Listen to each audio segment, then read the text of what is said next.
Hello mga ka-right!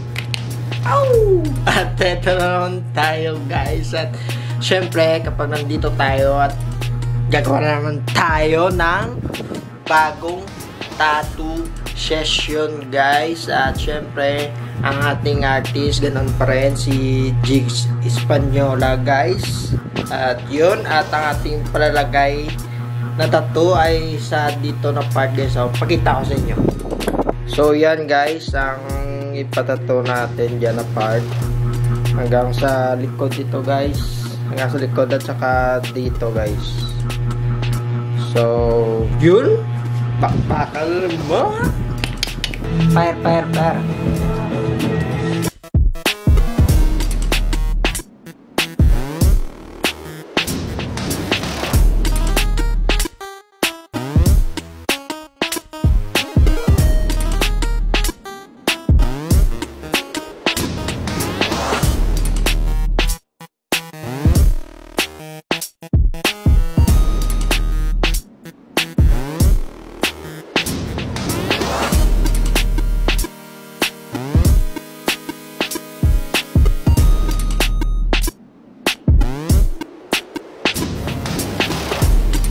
So yan guys, mukhang halfway na dyan si Jigs guys, ang ating artist. So yan, kita na yung mukha guys. So syempre, continue tayo guys.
So yun mga ka-right, at kita nyo naman guys, napakaangas ni Bob Marley dyan guys. So yan ang finished product natin guys. At kita nyo naman ang sticker ni Bob Marley. At syempre ang artist natin guys, huwag natin kalilimutan ay si Jigs Española. Yan guys, ang ating artist. So yan, kung gusto yung patato, message nyo lang siya. At thank you for watching. Bye bye.